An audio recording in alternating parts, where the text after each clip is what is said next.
Todo mundo no QAP, porque hoje o programa tá quente, pelando, quer com ele.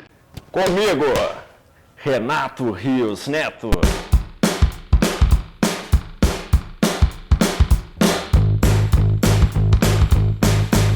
E aí, Renato, Érica? tudo bem? Beleza. Belo Horizontino, Belo Horizontino, nato. gosta de BH? Eu amo BH, eu amo, assim. Eu até fiz uma tatuagem aqui, ó, 31, porque é o DDD de BH. Muita gente fala, mas o que é esse 31 aí? É o DDD, foi meu jeito singelo de homenagear na pele BH. E você conta muitas histórias de BH, né, Renato? Conto. As histórias nem sempre boas, né? Nem sempre felizes, mas histórias que acontecem, né? Eu sempre falo que o programa policial tem esse aspecto, né? De mostrar a realidade, né? Uma realidade que muitas vezes as pessoas não conhecem ou então não entendem. E a gente mostra, e nesse trabalho de repórter policial, eu já rodei acho que todos os bairros de Belo Horizonte, assim, né? Eu fico, às vezes, a gente tá rodando assim na rua com o Zé Alves, que é o motorista que dirige comigo, eu falo, não, Zé, aqui aconteceu tal coisa, ali aconteceu tal coisa. Então, todo bairro, toda rua, toda avenida, a gente tem uma história, assim, né? Tinha as histórias que eu já tinha antes de ser jornalista, né? Que a gente carrega, assim, e essas histórias agora que a gente mostra no dia a dia. Renato, o jornalismo foi a sua primeira escolha profissional? Foi e não foi. Meu início de relação com o jornalismo foi meio errático, assim, sabe? Foi meio conturbado. Porque eu acho que tem essa questão de hoje, o jovem com 18 anos tem que escolher o que vai ser, né? Isso é uma covardia com um menino de 18 anos, né? Então eu fui muito assim no erro e acerto. Eu terminei o segundo grau, passei para o jornalismo no UniBH, só que na época eu queria mexer com banda, na verdade. Tinha banda, caráter, né, que eu ainda, na verdade, tem até hoje, mas na época eu queria viver de banda mesmo, estava naquele sonho. Então eu comecei o jornalismo, mas daquele jeito assim, sabe, nas coxas, vamos dizer assim. E aí eu fiz 3 períodos e tranquei, porque queria investir nesse sonho de tentar viver de música, né? A gente sabe que é muito difícil viver de música no Brasil, mas pelo menos eu tentei, né? Aí larguei o jornalismo, tranquei a universidade e fiquei um tempo só por conta de música e trabalhando com eventos, fazendo shows, produzindo eventos. Aí, né, idas e vindas da banda, a gente toma algumas porradas da vida. Caráter, né? Caráter. E aí acabei voltando para o jornalismo uns 4 anos depois, 3 anos depois, 4 anos depois, assim, com uns 24 anos. Aí já mais maduro, não tão maduro assim, né? Mas já certo que eu queria ser jornalista. A sua primeira matéria policial foi no Bar Cabana. Foi, exatamente. Você chegou lá e foi Um homicídio. Era um homicídio. Eu lembro direitinho, né? Porque era um sábado e eu estava de plantão e na época estagiário, né? E pintou esse homicídio, aí o Laudívio falou assim, Renato, quer ir lá? Quer fazer? Aí eu falei, nossa, quero! O homicídio é uma notícia ruim. Queria, morria de vontade. Desde que eu entrei na rádio, assim, que eu comecei, que antes de entrar na rádio eu nem imaginava que eu ia fazer jornalismo policial. Eu imaginava que eu ia fazer jornalismo de cultura, né? Pelo passado na banda e tal. Mas assim, a vida, por isso que a gente não pode estar fechado a nada, né? E aí eu fui lá, e aí eu vi aquela cena, né, aquele choque, né, o corpo estendido no chão literalmente, o cara foi morto a facadas. E aí eu descobri que ele tinha sido assassinado no dia do aniversário dele.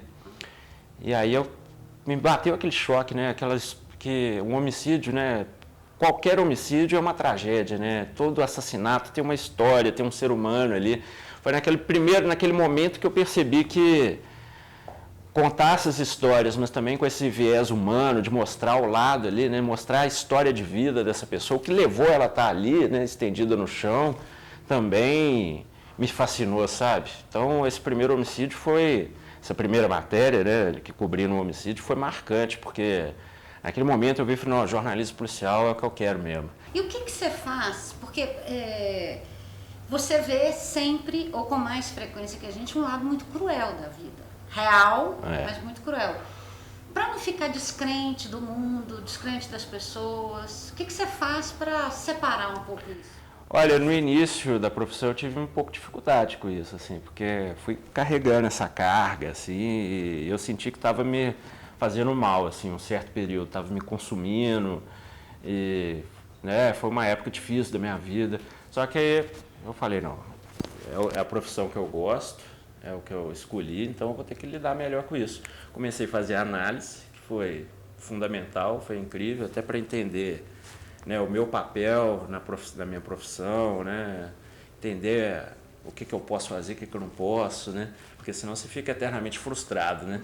E também o que eu faço muito é me apegar às coisas boas, mesmo, né, os sentimentos sinceros, os meus bichinhos, planta, malhar. Você tem gatos? É? Você tem gatos? Tenho, né, gatos, entendeu? Às vezes eu vejo nas redes sociais orquídea. Entendeu? Eu falo que vocalista de metal, repórter policial, tem que ter um lado. Tem que ter um lado light, que senão ninguém aguenta, né? Então, assim, essas coisas ajudam a manter essa balança, né? Renato, e essas expressões, esse jeito de falar que você criou no rádio, como é que surgiu? Érica, quando o senhor Manuel me convidou para apresentar o Itatiaia Patrulha, primeiro eu quase morri do coração, né? Falei, nossa senhora! Eu não imaginava nunca, sendo sincero mesmo, eu trabalhava como repórter e tal, mas não imaginava que isso viria a acontecer assim, né, da maneira que aconteceu e tal. Então eu falei, bom, já que o desafio está aí, vamos agarrar com unhas e dentes, né? E eu pensei, poxa, eu tenho que criar alguma marca, né? E eu já falava assim, a casa caiu. O jeito de você falar seu nome também é muito característico, na reportagem já era marcante. Já era marcante, né? O repórter Renato Rios Neto. Adoro, outro dia eu vi uma criança te imitando. Repórter Renato Rios Neto. E é engraçado isso, que as crianças adoram. Eu fico até meio preocupado se criança pode ouvir o Itatiaia Patrulha. Se faz sucesso com criança, tá no caminho certo. Pois é, e as crianças adoram, vira e mexe, os pais mandam vídeo das crianças imitando o programa. E eu acho que eu entendo, porque eu acho que é a questão da dinâmica do programa, né? Que o programa tem muita ação. Então eu acho que isso que fascina as crianças, não o conteúdo, né? Que eu espero que elas não entendam direito mesmo. Aí o repórter Renato Rios Neto já existia. Já existia, né? E ele foi surgindo naturalmente, porque eu sempre pensei assim, né? Eu ouvia de Brasília, Aparecida Ferreira. Eu falei, gente, ela marca tanta assinatura, né? Tem que criar uma assinatura marcante também. Mas foi surgindo naturalmente. Aí agora essas expressões do programa, também é engraçado explicar isso, porque vem num estalo, assim, né? Eu falo que eu tenho... Tem a resposta do público. Tem minha mente um pouco inquieta, assim, né? Ou muito inquieta. Então eu sempre fico pensando, assim, aí, por exemplo, a casa caiu, já bolei de primeira para ser o final do programa, né? Porque o Laudívio falava, né? Se você não quer aparecer, não deixe que o fato aconteça. Que é super legal, mas eu falei, poxa, tem que pensar alguma coisa diferente, né? E aí pensei nisso, né? Porque um dia a casa cai. Quem está no mundo do crime sabe, né? Um dia a casa cai, não tem crime perfeito, é CCC. Aí foram surgindo, aí o primeiro surgiu esse, aí depois surgiu o CCC, né? Cadeira de rodas ou caixão. Também surgiu o QAP, porque eu sempre, fazendo as matérias policiais, eu vi o pessoal no rádio da polícia, né? Psh, naquele barulhinho, né? QAP, tô na escuta. Eu falei, gente, isso é legal demais. Aí eu pensei, vou levar isso pensei um dia, né? Vou levar isso pro rádio, vamos ver se dá certo.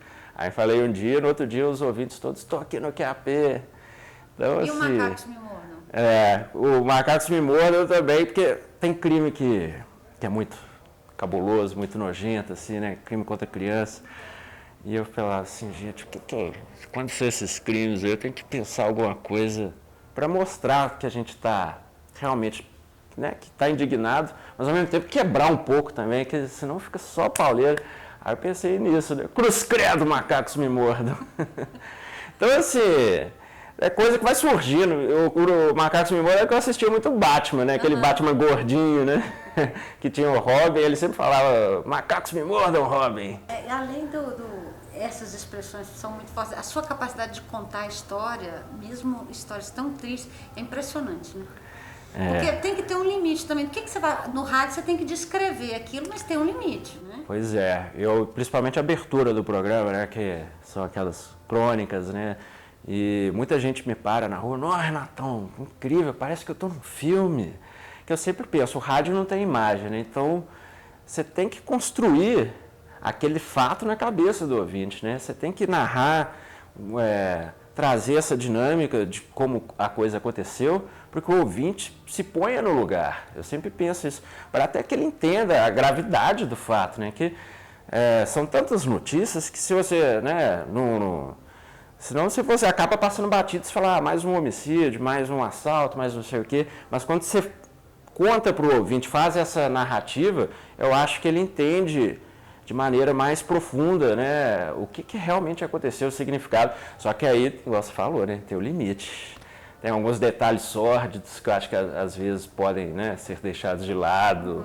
Alguns detalhes sórdidos, infelizmente, a gente tem que contar também, né, porque até para a pessoa entender a gravidade da situação, né, igual ontem, né, o caso que a gente trouxe recentemente aí, criancinha de 4 anos, gravemente espancada pelo pai, queimava cigarro no menino, pregou a mão. Então, assim, são detalhes que são bárbaros, mas que o ouvinte tem que saber, na minha opinião, para entender a gravidade da situação, né?